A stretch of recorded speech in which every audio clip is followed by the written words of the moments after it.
안녕하세요. 워런 버핏처럼 매일 신문은 박준모와 함께 읽으면서 투자의 고수가 됩시다. 웜의 신박 오늘 3월 17일 화요일 순서 시작하도록 하겠습니다. 자, 바로 웜의 소통으로 넘어가겠습니다. 저는 70을 바라보는 할머니입니다. 저는 매도한 수익은 다른 통장에 입금하고 그 통장에서 다달이 적금이 빠져나가고 있답니다. 수익 통장에 1년치가 넘게 입금이 되어 있네요. 이참에 과감하게 남편 방 리모델링하고 아들 여행 간다고 하길래 여행비 듬뿍 주고 손주들 용돈 듬뿍 주고 이 모양 저 모양으로 만나는 사람들 밥값 내주고 아주 경제적으로 자유를 누리고 산답니다. 주식은 호황된 것, 투기하는 불로소득이라고 생각하며 나쁘게 생각해서 쉬쉬하며 투기 아닌 투자를 하고 있답니다. 남편과 가족들은 다 알고 있죠. 저의 믿어주는 가족이기에 수익 난 것 자랑하거든요 하셨습니다. 네, 그랬더니 오 멋지게 사시네요. 멋지십니다. 삶을 어떻게 살아야 하는지 좋은 본보기 내주셔서 감사합니다. 네, 그렇게 댓글도 남겨주셨습니다. 길게 해주셔도 됩니다. 우리에게는 1.5배속이라는 비기가 있습니다. 하긴 제가 제 거 들을 때도 1.5배속으로 들으니까 금방 지나가더라고요.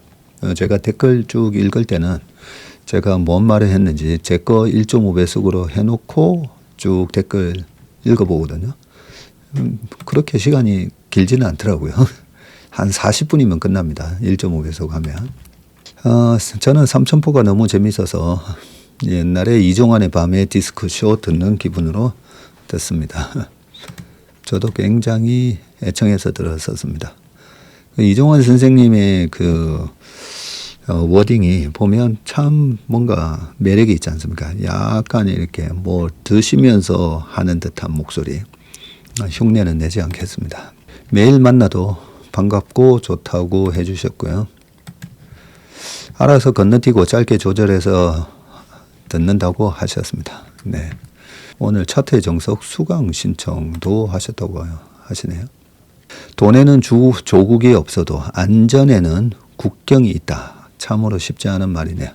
한순간에 두바이의 자본이 뉴욕으로 이동하는 것을 볼 때 결국 돈은 수익성을 찾아가는 영리함이 있는 것 같습니다. 그렇죠. 수익은 찾아가고 위험은 피하고. 자료 준비하느라 못 잤다고 하면 저도 모르게 마음이 불편해집니다. 네, 그래서 앞으로는 미리미리 자료 준비하도록 하겠습니다. 오늘도 필라테스 하면서 제일 많이 들은 이야기가 어깨에 힘 빼라는 이야기입니다. 뭐든 반복되는 인생의 조언 중에 명언이 힘 빼는 일 같습니다. 투자의 본질 책을 읽었으나 절판된다는 말씀에 소장하려고 구입했습니다. 그냥 오세요. 저랑 같이 들어가시면 됩니다. 에서 한껏 미소 지었습니다. 네. 클레어님 덕분에 같은 클자 돌림자로 인해서 감사 인사 많이 받았으니 뭐로 보답해야 할지요. 전무님의 발표 추천은 너무 감사하나 울 아들이 점점 안 좋아지고 있어서 몸도 시간도 없는 상황이라 다음을 기대하겠습니다. 겨우 아침 모닝 브리프와 웜의 신박 보는 것으로 만족하고 어스에서 하는 스터디도 겨우겨우 하고 있어요. 네, 그러셨군요. 부모님의 사랑은 어떤 병보다 강합니다. 오늘도 그 사랑이 큰 힘이 될 겁니다. 응원합니다. 하셨습니다. 네, 우리 클라라 님도 요즘 아침마다 모닝 브리프에서 아주 긍정의 에너지를 많이 뿜뿜 내주셔서 대단히 감사합니다. 삼천포에서 듣는 주식에 대한 고견이 저희에게 소중한 자산이 되고 있어요. 인턴도 하지만 저는 웜의 신박 듣고 난 후에 신차를 듣습니다. 그러시군요. 작년 4월부터 올해 3월까지 한 종목만 운영했는데 수익이 4배 이상 났어요. 늘 채슬리 보고 있습니다. 투자금 5분의 4는 정리하고 이제 5분의 1만 계좌에 남겨두었습니다. 매일매일 정리 중입니다. 이야, 진짜 고수시네요. 한 종목으로 4배 이상 났다. 작년 4월부터. 그러면 어떻게 보면 뭐 하이닉스 한 종목 하셨나? 뭐 그런 생각도 들고 그죠? 최근에 바이오주 중에서도 한 1년 동안에 뭐 그 정도 오른 주식도 있고 한데 와, 대단하시네. 그리고 지금 거기서 또 현금을 어느 정도 5분의 4를 정리해서 5분의 1만 주식 남기고 그러면 한 80%를 정리해서 현금을 갖고 있다라는 것도 참 대단하십니다. 저의 투자 원칙은 거창한 것은 아니고 시장은 조건으로 시장을 만들고 종목은 가치와 가격 사이에서 흔들리고 나는 탐욕을 놓고 행동으로 답한다. 그리고 기다린다. 매일 오늘 시장의 조건이 뭔지 그 조건의 예가 금리인지 환율인지 유가인지 전쟁 같은 이벤트. 그래서 이 시장의 조건 아래에서 종목은 가치가 흔들리나 아니면 가격이 흔들리나 그렇다면 나의 심리는 현재 어느 상태인가 이 세 가지를 보면서 매수, 매도, 홀딩을 선택하고 기다립니다. 주식시장은 항상 변동성이 발생해야만 되는 시장인데 그 변동성에 반응하는 나의 감정과 심리 상태가 널뛰기해서 매매가 어렵거나 꼬이게 되는데 내가 만든 투자 원칙으로 시장 종목 나를 항상 가치 선상에서 놓고 바라볼 수 있게 되었습니다.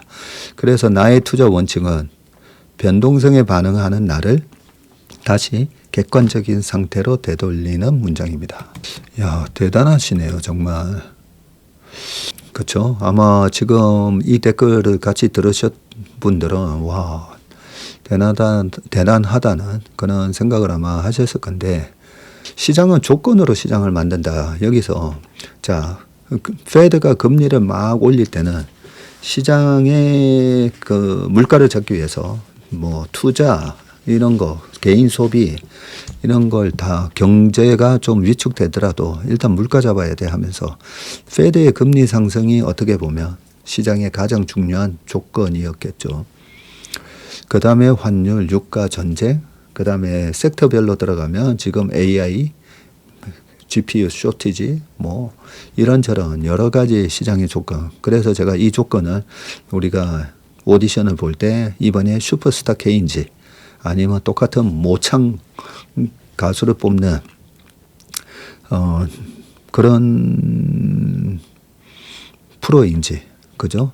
여러 가지 프로가 따로 돼 있는데 거기서 이번에 뭘 뽑는 모창 가수를 정확하게 똑같이 따라 부르는 히든 싱어를 뽑는 건지 그걸 보면서 이번 오디션의 조건이 뭔가 우승을 하려면 어떤 조건을 갖춰야 되는가. 그래서 시장이 매번 그 조건이 바뀌죠. 그 시장의 조건이 뭔지를 보고 이 조건 아래에서 종목은 실제로 가치가 변하는 건지 유가가 변동을 하면 실제로 유가가 급등을 하면 항공주나 크루즈나 이런 기름을 원가로 쓰는 그런 업종은 원가 부담 때문에 가치가 떨어지게 돼 있으니까 가격도 떨어지지만 실제로 미래의 이 회사의 기업 가치 자체가 떨어지니까 그게 가격이 떨어지는 게 맞다 이렇게 보는 게 맞고 가치가 떨어지는 건 아닌데 가격만 흔들리면 오히려 그때가 사야 되는 거고 그죠? 그 상황에서 마지막으로 이제 나의 심리는 어떤 상태인가 보라는 거죠. 나의 심리는 지금 봤을 때 냉정하게 내가 이 시장과 이 종목을 객관적으로 판단해서 지금 대중들의 공포에 의해서 이 회사의 가치에 비해서 주가가 너무 싼데 하면 내가 사고 근데 내가 막 매매하고 있을 때 이 나의 심리가 시장의 어떤 패션이라든지 테마에 막 휘둘려 가지고 거기에 내가 포모처럼 막 지금 사고 있는 건 아닌가. 내가 정말 시장의 어떤 공포감에 파묻혀서 그거는 투매 국면에서 내가 주식을 팔고 있는 거 아닌가. 내 심리 상태도 체크해 보라는 거잖아요.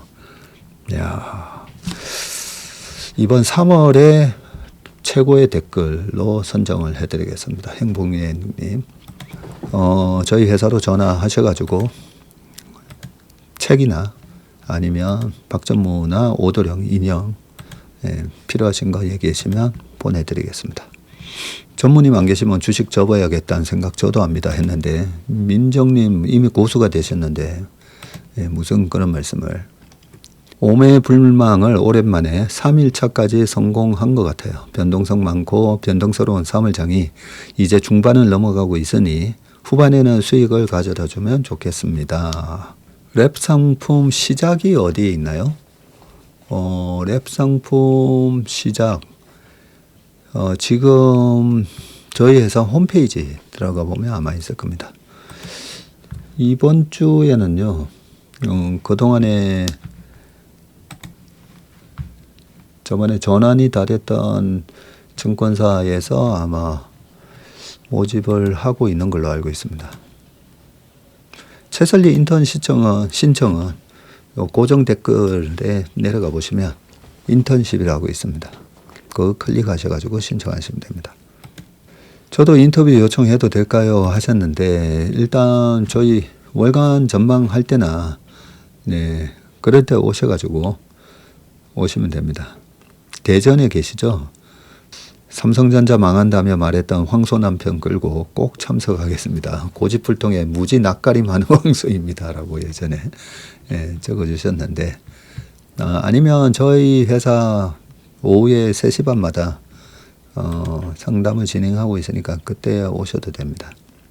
근데 뭐 한 분 한 분 뭐 이렇게 계좌 보면서 상담을 하는 게 아니라 저희 회사 일임은 어떤 식으로 진행이 되고 있고 그리고 주식 투자를 왜 해야 되고 뭐 이런 저런 그리고 저희 회사의 운용 방식이 다른 회사랑 어떤 차이가 있고 뭐 이런저런 선뜻 나서는 거 힘들어하는데 큰 용기를 내서 북토크 신청했습니다 하셨고요.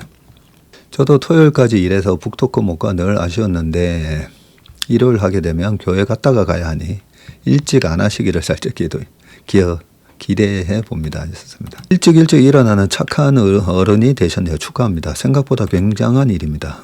그러니까요. 확실히 일찍 자니까 일찍 일어나십니다. 미래에셋증권에 대한 질문이셨는데 오늘 아침 모닝브리프에서도 질문을 하신 걸로 알고 있는데요. 저희가 운용하는 내역을 공개적으로 이렇게 좀 말씀드리는 게 좀 오해가 있을 수가 있거든요. 보통은 보면 일반적으로 증권 방송에 나와서 막 이 종목 좋다 저 종목 좋다 하는 사람들이 다 자기네들이 사놓고 막 세일즈하는 그런 거리 좀 많다 보니까 저희가 실제로 일임이나 랩에서 편입하는 종목들 웬만하면 공개적으로 얘기를 안 하려고 합니다. 안 하는 게 맞아가지고요. 그래서 저희가 운용하는 종목에 대해서 이 댓글을 문의는 웬만하면 좀 삼가해 주시면 좋고요. 그래서 이렇게 편입을 하셨던데요라고 해놓으셨잖아요. 그래서 그거는 좀 그렇고요. 그냥 미래에셋증권 같은 경우만 하더라도 이게 아까 시장에서 조건이라고 했잖아요. 조건.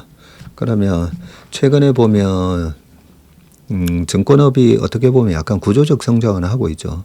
구조적 성장을 하고 있는 와중에 미래에셋증권 같은 경우에는 스페이스X에 대한 투자가 있고 그 부분에 있어서 스페이스X가 뭐 6월 언저리에 상장을 한다면 보통 상장 전까지 안 빠지잖아요.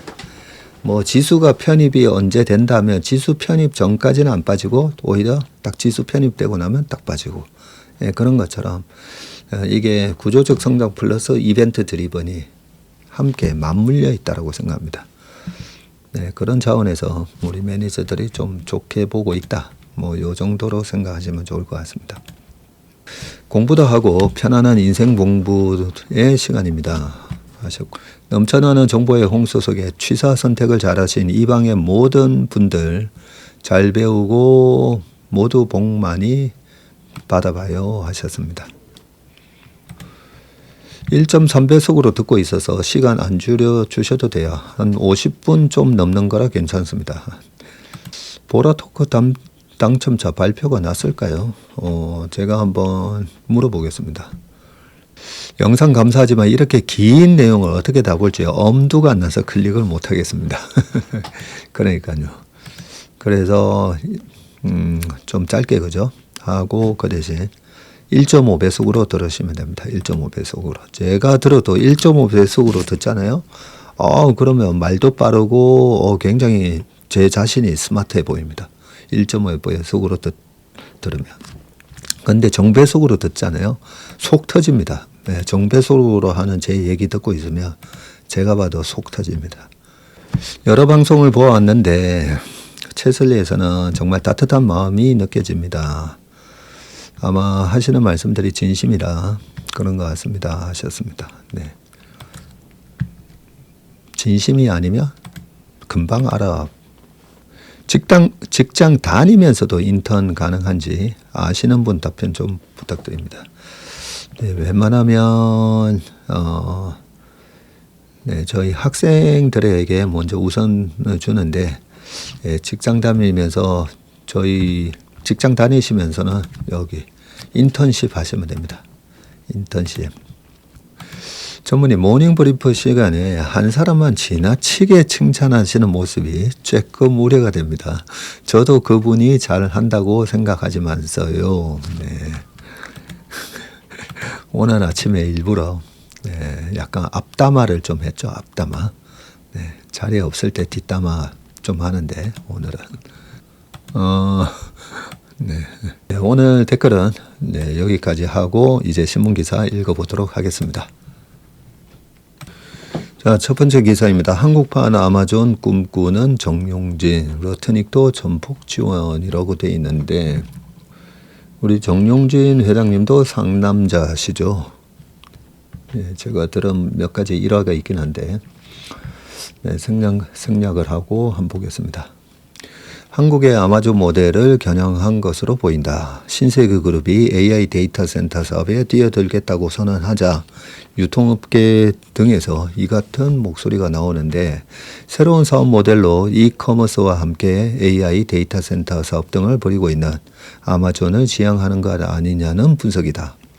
신세계는 16일 미국 샌프란시스코에서 테크 기업 리플렉션 AI와 손잡고 최소 10조 원 이상 대규모 자본이 투입되는 250메가와트급 AI 데이터 센터를 구축하겠다고 선언했고 이 같은 규모는 일반 데이터 센터 대비해서 6배나 넘고 국내에서 추진되고 있는 사업 중에는 최대라고 합니다.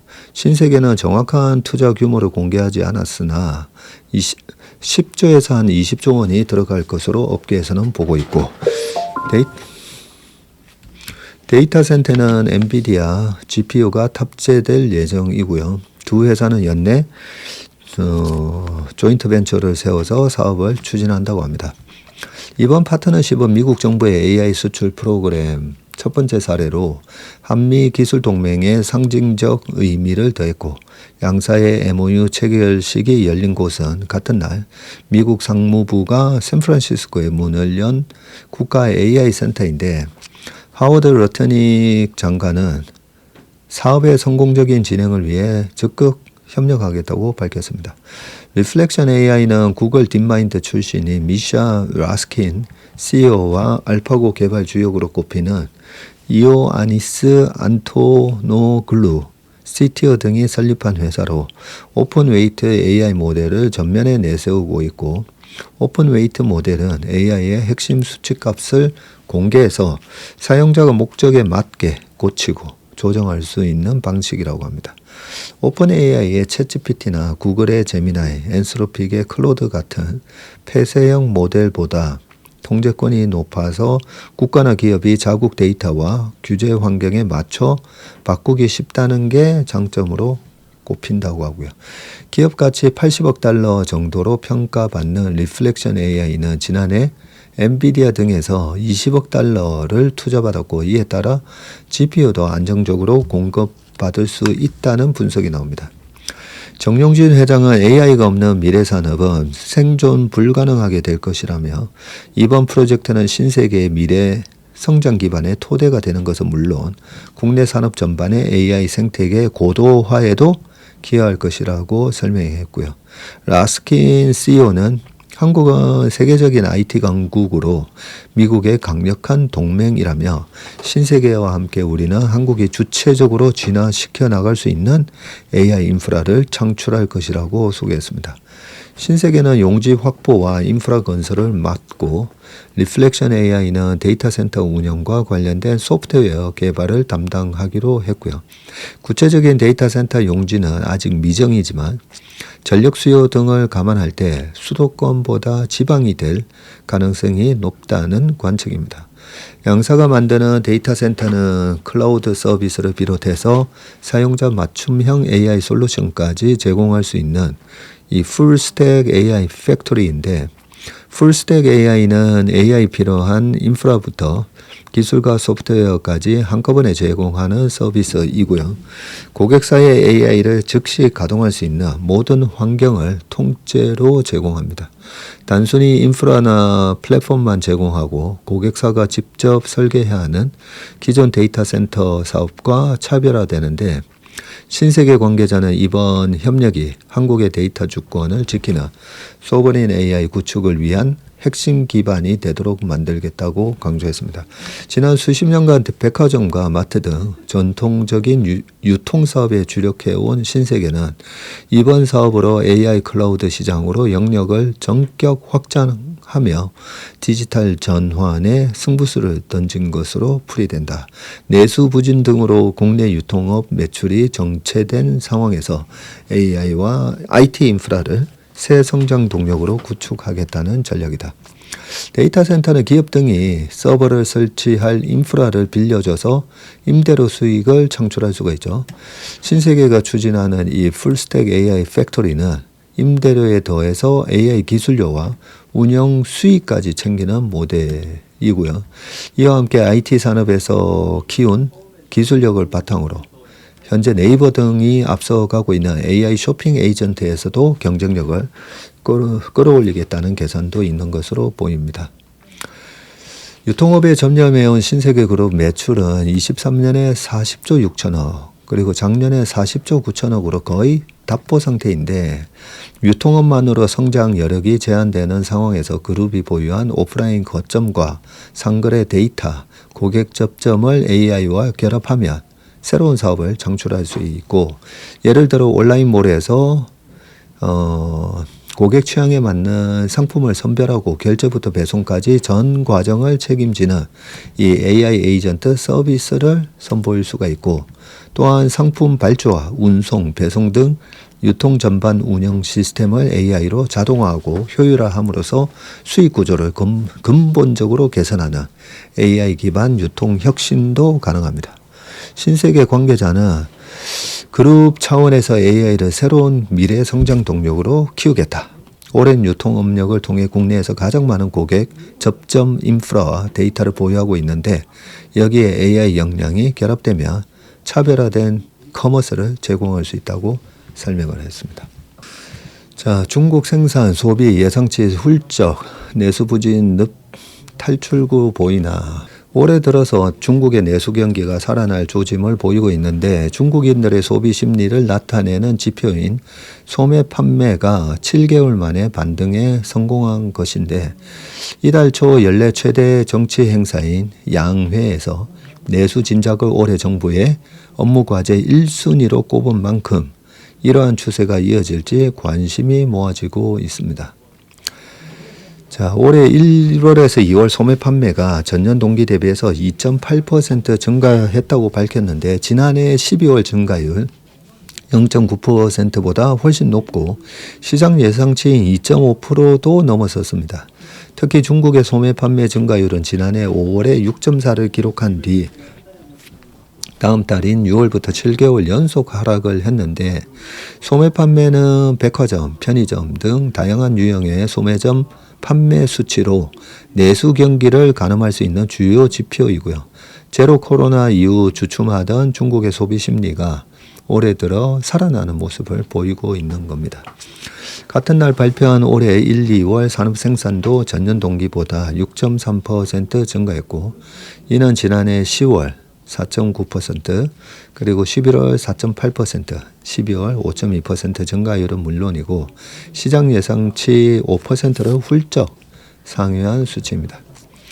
자, 올해 1, 2월 주요 경제 지표가 뚜렷한 회복세를 보이고 있다면서 국민 경제의 출발이 양호했다고 평가하지만 이란 전쟁 등 리스크가 상승하고 있다면서 대외 여건이 녹록지 않다는 점도 강조를 했고요. 반면 중국 경제의 뇌관으로 꼽히는 부동산 시장은 여전히 침체를 벗어나지 못하고 있는데 올해 1, 2월 부동산 개발 투자액은 9,612억 위안, 약 200조 정도로 전년 동기보다 11.1% 감소했습니다. 그중에서도 주택 투자는 7,300억 위안, 약 160조 정도로 10.7% 줄었습니다. 자, 한화, 카이 지분 전격 매입. 한국판 스페이스X 첫 발이라고 돼 있는데, 자, 한화그룹이 7년여 만에 다시 한국 항공우주산업 카이 지분을 확보했고요. 양사의 강점을 연계해서 발사체와 위성, 항공기 플랫폼 기술을 연결하는 K우주 밸류체인을 강화하기 위한 포석으로 풀이가 됩니다. 다만 일각에서는 장기적으로 한화그룹이 카이 인수까지 고려하고 있을 것이라는 평가도 나오고 있고요. 한화에어로스페이스는 공시를 통해서 자회사인 한화시스템과 미국 자회사 등을 더해서 카이 지분 4.99%를 보유 중이라고 밝혔는데 지난 13일 한화시스템이 보유했다고 공시한 0.58%를 포함한 수치입니다. 한화그룹사가 카이 지분을 사들인 것은 2018년 당시 한화에어로스페이스가 카이 보유 지분 5.66%를 전량 매각한 이후 처음인데 한화에어로스페이스와 한화시스템은 작년에만 각각 267만 주를 사들인 뒤 올 들어서도 추가 매입을 통해 지분율을 다시 4.99까지 끌어올렸네요. 한화 측은 취득 목적을 일반 투자라고 설명을 했습니다. 작년 말 기준으로 카이의 최대 주주는 지분 26.41%를 보유한 한국수출입은행입니다. 이어 5% 이상 지분 보유한 주주로는 국민연금이 8.5%, 피델리티 자산운용도 8.22% 이름을 올리고 있고 한화그룹은 이들에 이어서 4대 주주에 올라설 것으로 추정이 되고요.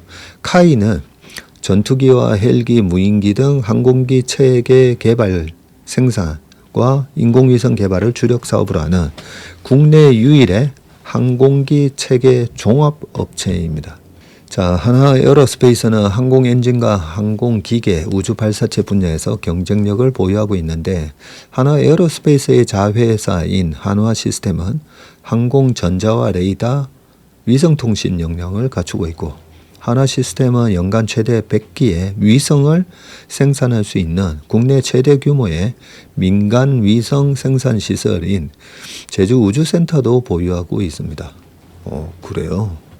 항공 분야에서는 카이가 항공기 체계와 기체 제작을 담당하고 한화에어로스페이스가 항공 엔진을 맡는 구조입니다.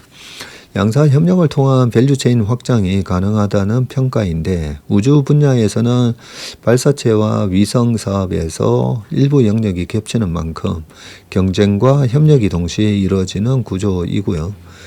업계에서는 단순한 사업 확장보다는 기존 역량을 결합해서 우주사업 경쟁력을 강화하는 방향으로 작용할 가능성이 크다고 봅니다. 실제로 지난 2월 한화에어로스페이스와 카이가 방산우주항공 협력을 위한 MOU를 체결했습니다. 자, 이번 지분 투자를 두고 양사 간 중장기 전략적 파트너십을 강화하기 위한 조치라는 평가도 나오고 있고 항공기 체계 업체가 해외 고객과 계약을 체결하면 다양한 부품 기업이 플랫폼 공급망에 참여하는 구조이기 때문에 협력 체계 구축은 방산 수출 경쟁력과도 직결되는 것입니다. 특히 우주사업 분야에서는 글로벌 우주 시장이 민간 중심의 이 뉴 스페이스 체제로 전환되면서 민간 기업 역량을 기반으로 한 차세대 우주산업 생태계 구축 필요성이 커지고 있습니다. 업계에서는 발사체의 위성, 항공기 플랫폼 기술을 연결하는 이른바 이 K 우주 밸류체인이 형성되면 장기적으로는 한국판 스페이스 X와 같은 민간 중심 우주 산업 모델이 등장할 수 있다는 기대도 나오고, 앨런 머스크가 설립한 지금 스페이스X는 재사용 발사체 사체 기술을 통해서 위성 발사 비용을 크게 낮추면서 민간 우주 산업의 판도를 바꾼 기업으로 평가를 받고 있습니다. 네. 자, 최대 주주인 수출입은행은 현재로서는 카이 지분 매각 계획이 없다고 말했고요. 방산기업 지분 처분의 경우에는 산업통상부의 승인과 국방부 협의 등 절차가 필요해서 정책적인 판단 없이 추진되기는 쉽지 않다는 점을 고려해 보면 단기간 내 지분 구조 변화 가능성은 제한적이라는 게 일반적인 평가입니다. 자, 하나 에어로스페이스에서 카이 지분을 이렇게 취득을 했다는 말은 앞으로 이 협력해가지고 하나 에어로가 지금 이래저래 수주받은 게 되게 많잖아요. 2030년 되면 뭐 70조 매출에 10조 영업이익을 내는 회사를 만들겠다는 상황에서 여기 나와 있듯이 하나 에어로스페이스가 다 할 수는 없으니까 이렇게 카이에다가 뭔가 항공기 설계 개발 생산 이런 우주 관련된 이런 게 발주를 또 2차 밴더로 쓸 만한 게 많기 때문에 어차피 우리가 이런 사업을 하면 카이 주가가 올라갈 것 같으니까 뭐 샀다고 볼 수도 있지 않을까요? 그래서 이런 어떤 전략적 파트너가 지분을 투자한 거잖아요. 우리가 어떤 지분 투자에 있어서 그 지분 투자한 게 그냥 단순한 파이낸셜 인베스터, 증권사나 어디서 돈만 대주고 나중에 주가 올라가면 팔아먹으려고 하는 그냥 재무적 투자자인지 아니면 이렇게 전략적 투자자인지 스트래티직 인베스터인지 잘 봐야 되는데 어쩌면 보면 전략적 투자를 했다고 볼 수가 있겠죠. 자, K배터리 조단위 릴레이 수주로 분위기 업이라고 되어 있는데 주가는 요즘 다운이었습니다. 그죠? 한번 보겠습니다. 국내 배터리 업계가 최근 전기차 시장 성장 둔화와 수주 취소 등으로 침체를 겪고 있는 가운데 SDI와 포스코 퓨처엠이 잇따라 대형 공급 계약을 따내며 반등의 신호를 보내고 있는데 배터리 셀과 핵심 소재 분야에서 각각 1조 원대 수주가 이어지며 산업 전반에 긍정적인 분위기를 만들고 있다는 평가입니다. SDI가 1조 5천억의 ESS용 배터리 공급 계약을 체결했다고 얼마 전에 나왔고요. 그죠? 계약 기간은 올해부터 29년까지 4년입니다.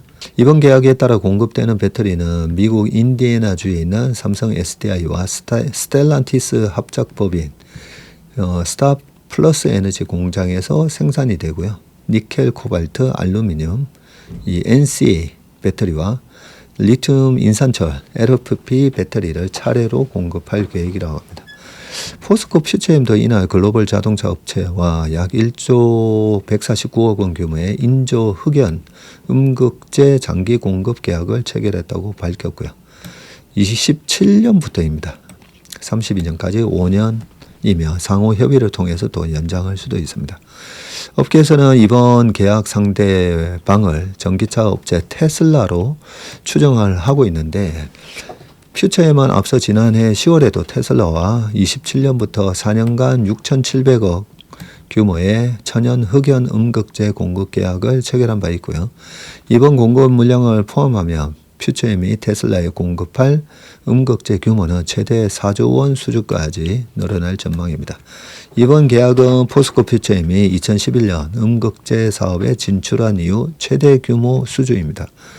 자, 업계는 전기차 캐전 위기를 돌파하기 위해서 총력을 기울이고 있고 작년 말 LG엔솔의 가동률은 47.6%로 24년에 57.8%에서 크게 줄었습니다. SDI의 소형정지 가동률도 58에서 50으로 떨어졌고요. SK온은 43.8에서 48.7로 반등했지만 여전히 절반 이하의 가동률을 보이고 있습니다. 네, 그래서 이쪽 2차전지 업황에서 업종에서 일을 하고 계시는 분들 중에 저희 고객분들은 아직까지는 네, 그렇게 강한 턴어라운드 조짐은 아직은 없다. 뭐 이런 얘기를 많이 하시는 이유가 아직도 가동률이 낮습니다. 그래도 이 수주가 터지고 내년부터 본격적으로 생산해서 공급을 하려면 가동률이 서서히 올라오겠죠. 자, 국부의 본질과 원인이라고 돼 있는데 박진웅 건국대 경영대학 학장님이시군요. 원달러 환율이 1,500원을 찍었다. 걱정이다. 환율은 숫자지만 일정 구간을 넘어서면 심리로 읽힌다. 한번 심리선이 무너졌다는 인식이 퍼지면 펀더멘털보다 기대와 불안이 환율을 더 세게 밀어 올릴 수 있다는 두려움이 따라온다. 우리 경제에서 원달러 환율이 1,500원대를 뚫었던 때는 외환위기와 금융위기 시기였다. 그렇다면 질문해보자. 나라가 부강해지면 통화는 강해지는가? 국부가 늘면 원화는 강세가 되는가? 직관적으로는 그렇다. 생산성과 경쟁력이 높아지고 자본이 유입되면 통화 가치도 올라갈 것 같다. 그러나 환율은 훨씬 복잡하다. 세계 금리, 위험 회피 심리, 자본 흐름과 기대, 때로는 전쟁 같은 예기치 못한 충격까지 겹치며 움직인다. 환율을 한 문장으로 설명하려는 순간 해석은 왜곡된다. 대표적으로 돈을 많이 풀어서 돈 가치가 떨어져 환율이 올랐다는 설명이다. 사람들 사이에 빠르게 퍼지고 그럴듯하게 들린다. 그러나 최근 한국은행은 통화량이 늘어서 환율이 올랐다는 연결이 사실과 맞지 않는다는 취지로 선을 그으며 환율을 통화량 하나로 예측할 수 없다고 강조했다. 중요한 것은 어느 쪽이 정답이냐가 아니다. 데이터보다 단순한 추측이 더 강하게 작동한다는 점이다. 사실 돈이 풀려서 돈 가치가 떨어졌다는 게 원래는 이렇게 돼야 되잖아요. 근데 페드가 돈을 엄청나게 풀었잖아요. 2008년 금융위기 이후에. 그리고 코로나 때도 돈을 엄청나게 풀었잖아요. 근데 다 킹달러가 됐습니다. 그래서 이게 꼭 맞는 건 아니에요. 경제는 신호로 움직인다.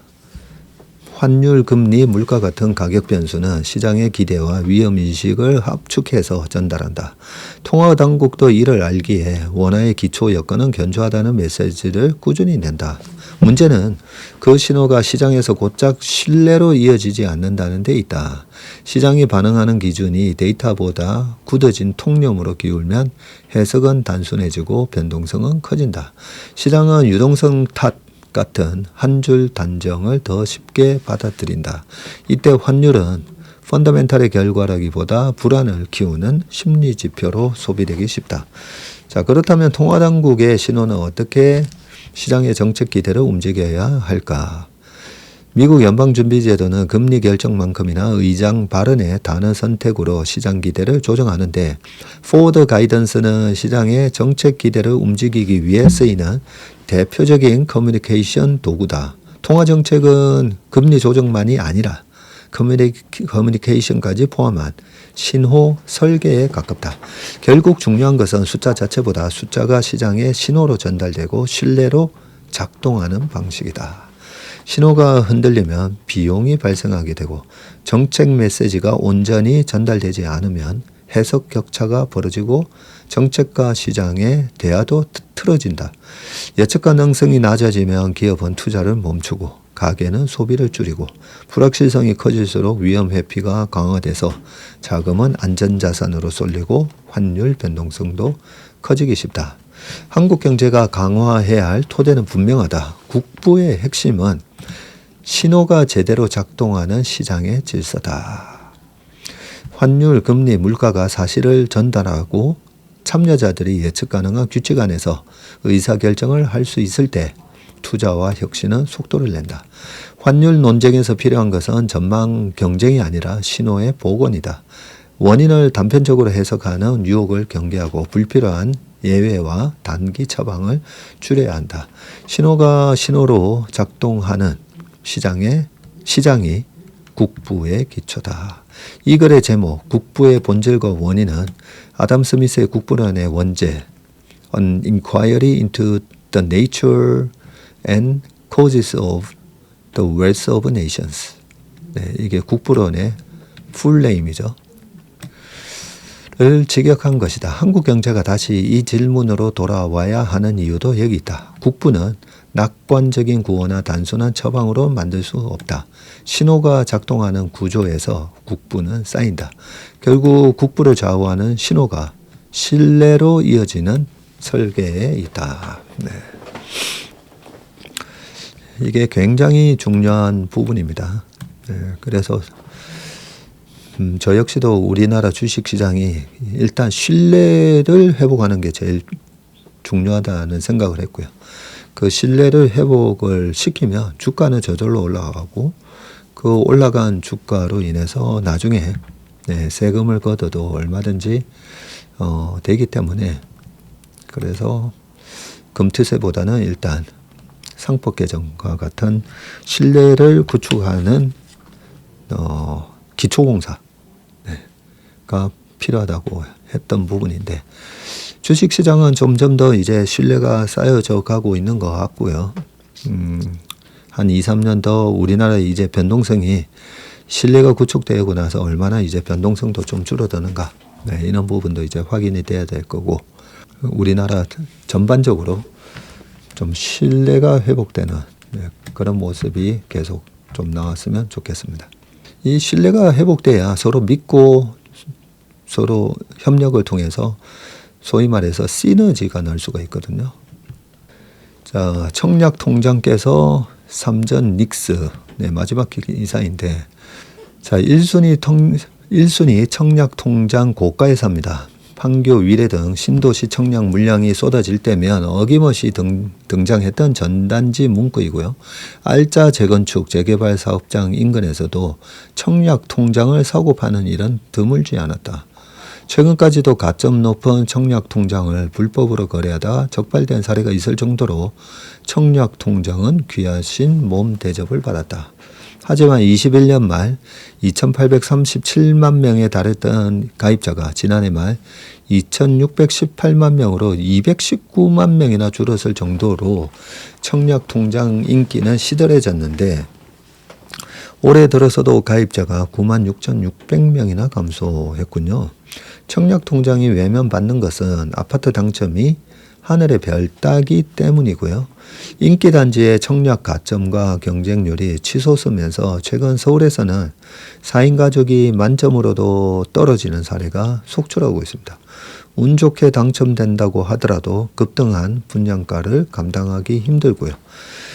주택도시보증공사에 따르면 올해 1월 기준 서울 민간 아파트의 평당 분양가는 5,264만 원에 달하고요. 서울 평균이 5,300만 원 정도 되군요. 대출 규제로 돈줄이 막힌 상황에서 현금 부자가 아니면 청약은 엄두도 낼 수 없게 된 건데 서울 전역이 토지거래 허가 구역으로 묶여서 갭 투자도 불가능하다고 합니다.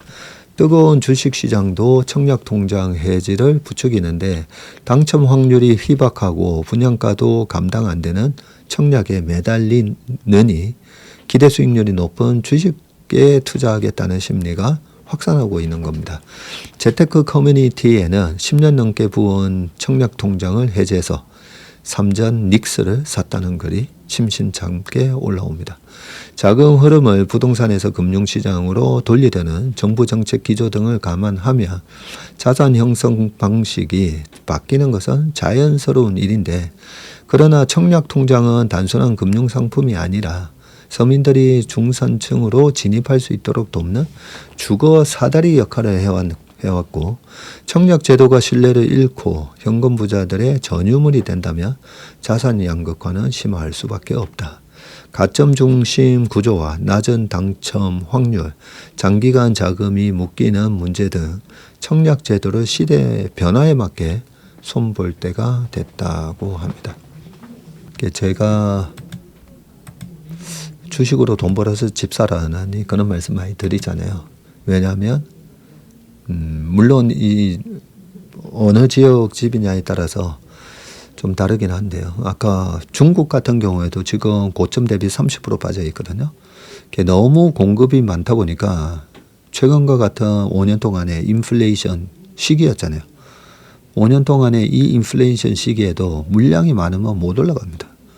그래서 굉장히 간단한 원리라는 거죠. 정말 정말 집값을 잡고 싶다면 많이 지으면 됩니다. 많이 지으면. 그런데 이게 공급 정책이 아니라 수요를 그냥 억누르는 정책으로만 하면 우리나라의 무역수지 흑자가 어마어마하게 지금 나고 있잖아요. 어떤 식으로 돈을 번 사람이 집을 사려고 하게 돼 있습니다. 그래서 수요를 누를 수는 없고요. 그 수요를 누르기 위해서 뭐 여러 가지 세금이라든지 여러 가지 중과세 이런 걸 만들어 버리면 결국은 이게 바이어스 마켓이냐 셀러스 마켓이냐 우리가 살라는 사람은 많은데 팔려는 사람이 적으면 세금이 다 비용이잖아요. 그 비용을 얹어서 집을 팔게 돼 있습니다. 그래서 뭐 세금으로 하는 거는 집값이 안 잡힙니다. 너무나 간단한 원리인데 이런 얘기를 많이 말씀드리는데 당장 지방 미분양 아파트 가격 못 올라오고 있잖아요. 그래서 정말 서울 집값을 잡겠다면 공급을 많이 늘려야 되고요. 그리고 예전부터 말씀드리지만 피터 린치도 얘기했지만 우리 주식 투자의 목적은 일단 내가 살 집 한 집을 마련하는 게 일단 최우선 목표가 돼야 됩니다. 그렇게 주거를 안정시켜 놓고 그 다음에 또 주식으로 그 다음 목표를 세워야 되기 때문에 이 부분은 좀 안타깝죠. 10년 넘게 부은 청약 통장을 해지해서 삼성전자 닉스를 샀다. 그게 이렇게 당첨 확률은 희박하고 분양가 감당도 안 되고 서울집 살려면 이제는 현금이 있어야 되고 갭 투자도 안 되고 현금 부자 아니면 청약 엄두도 낼 수 없게 아예 청약 통장 자체가 의미가 없게 만들어 버리는 거잖아요. 이런 부분은 좀 아쉽습니다. 네, 오늘 웜의 시막은 여기까지 하겠습니다. 오늘 하루도 행복한 하루, 건강한 하루 되시길 바라겠습니다. 고맙습니다.